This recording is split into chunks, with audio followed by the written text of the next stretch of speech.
Cada cierto tiempo surge el mismo debate en internet. ¿Está mal acudir a la piratería para conseguir un juego, música o películas? Este debate ha vuelto a surgir tras el anuncio de los precios de la nueva consola y juegos de Nintendo, ya que a mucha gente le parecen carísimos. En este vídeo vamos a analizar desde una perspectiva jurídica si tú, como consumidor, estarías haciendo algo contrario a las leyes, en concreto, en España. Para saber esto, tenemos que hablar primero de los derechos de autor. El derecho de autor es un derecho natural que está más cerca que ningún otro del núcleo mismo de la personalidad. Y ello porque en su origen no es un derecho que se aplique a una cosa externa, sino un derecho que emana del propio esfuerzo del autor al tiempo que se crea el objeto protegido. Básicamente lo que se está diciendo es que cuando vosotros creáis un libro, por ejemplo, y lo escribís, lo que se está protegiendo es esa creación que sale de vuestra mente. No se pretende proteger un objeto que sea de tu propiedad, pero que tú no has creado. No. Lo que queremos proteger es tu creación. Este derecho nace fundamentalmente de la creación intelectual y tiene su máxima expresión en la posibilidad jurídica de difundir tu contenido, bien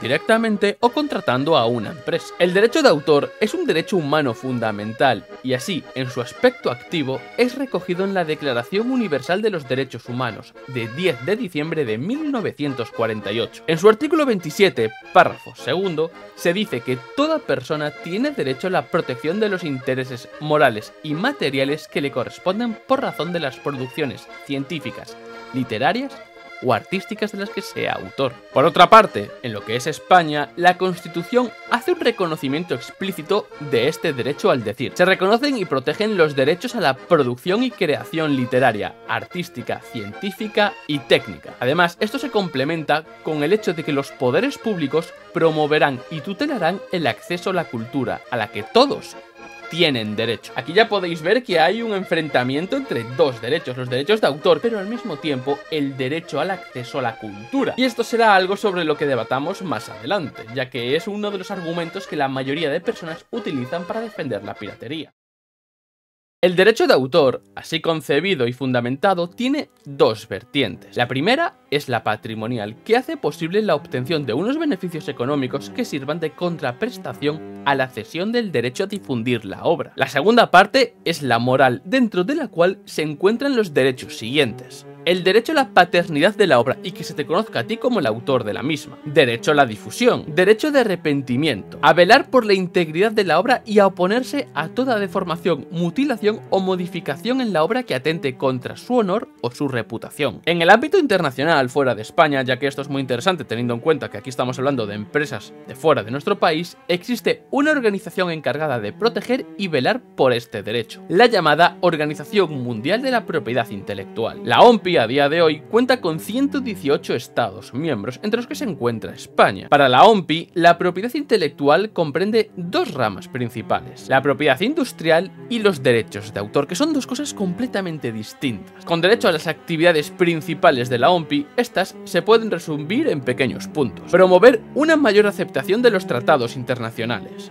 Actualizar estos tratados, prestar asistencia técnica y jurídica a los países en desarrollo, reunir y difundir información, mantener y poner al día las clasificaciones internacionales y colaborar a la cooperación entre los estados. Respecto a la aplicación de los tratados internacionales, si nos vamos a las legislaciones de otros países, nos daremos cuenta de que cada país regula esto de una manera completamente distinta. E incluso hay países donde no regulan nada. Esto para una parte de la doctrina española es un problema, ya que hay países que lo único que han hecho es legislar lo mínimo y necesario para cumplir con los tratados internacionales. Para esos autores lo que los estados tendrían que hacer es tener una actitud activa, no solamente de transponer normas que le vienen de fuera, sino que ellos mismos, analizando los problemas que hay en su país, desarrollen leyes para combatir la piratería. Teniendo en cuenta que la Convención de Berna y la Convención Universal de Derechos de Autor ponen a un mismo nivel a los autores extranjeros y a los nacionales, vamos a tener que aplicar siempre las leyes y las sanciones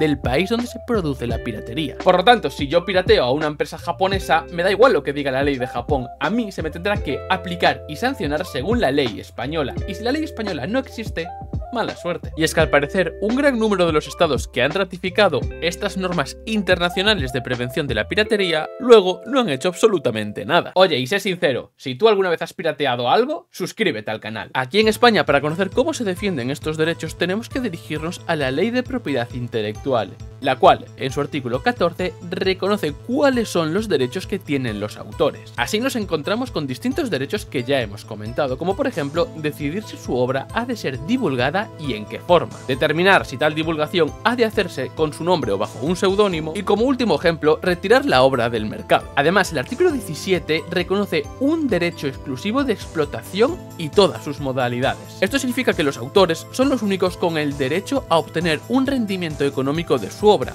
sin perjuicio de que puedan llegar a un acuerdo con otra persona para que otro explote su obra. Entonces vamos a ponernos con el caso de Nintendo, sus consolas y los videojuegos. Efectivamente, Nintendo tiene el derecho a que solamente a través de ellos o de aquellas personas que ellos determinen, nosotros podamos acceder a su obra por un precio o incluso gratis, por lo que ellos quieran. Cualquier cosa que esté fuera de sus canales oficiales, en principio vulneraría los derechos de autor, ya que estamos obteniendo su obra fuera de ese marco. Ahora bien, en España nos pueden sancionar a ti y a mí por piratear un juego de Nintendo, ver el fútbol gratis o tener Netflix de manera gratuita gracias a páginas de internet. Esto es un caso bastante novedoso, las famosas multas de la Liga Española de Fútbol. Desde el año 2024, Tebas, el presidente de la liga, le declaró la guerra a la piratería del fútbol y está intentando por todos los medios que el número de personas que ven el fútbol a través